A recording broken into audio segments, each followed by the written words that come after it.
So gagging is actually a really normal developmental reaction to a baby taking lumpy foods or finger foods for the first few times. And if you think back to what they've been used to, perhaps they've only been having milk up until now, or some very kind of smooth purees with no lumps in. And so it's quite natural actually that the first time we offer them something with lumps in or some finger foods, that they're not going to know what to do with that. And so they try to swallow the food whole before they realise that that's not going to work. And actually, baby's gag reflex is much further forward in their mouth than ours is as adults.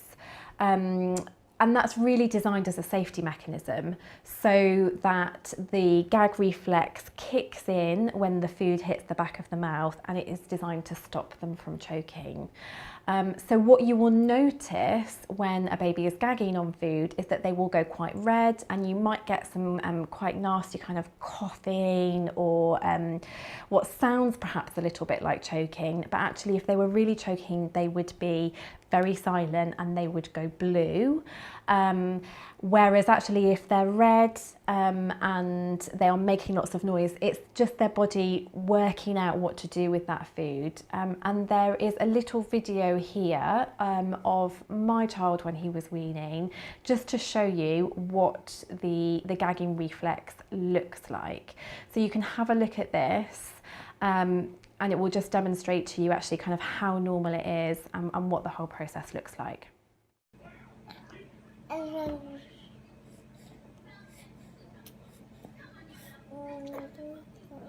to come. Good boy.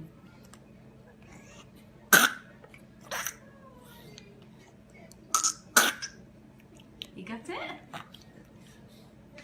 Well done. Get better. Do you want some water?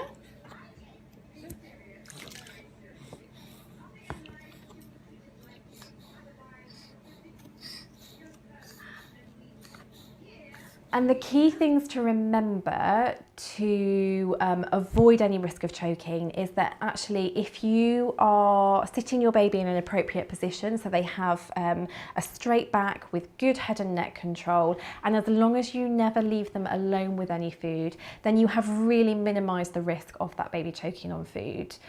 The gagging reflex you will see, and it is a natural reflex. It can be a very scary one for parents, as you've probably seen from that video. It looks quite nasty, it sounds quite nasty, but actually it sounds a little bit cruel. You almost want them to go through it in order to learn and to desensitize to these lumps so that they will know what to do next time. So if you never offer them lumps and you never offer them finger foods, they will never experience this, and they won't necessarily learn that they need to then bite or chew or gum down and swallow the foods.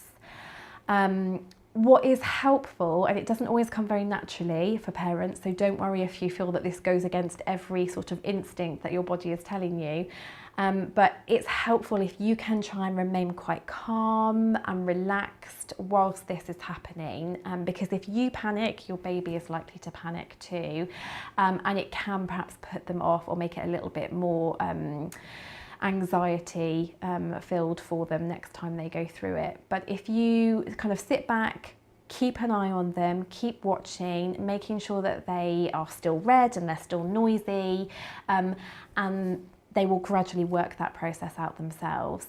If you kind of leap up out of your chair and grab them out of the high chair or turn them upside down and start patting them on the back, sometimes that can actually do more harm than good. So if you can, just try and sit back and offer them lots of reassurance through eye contact and through smiling, and just let them work it out themselves.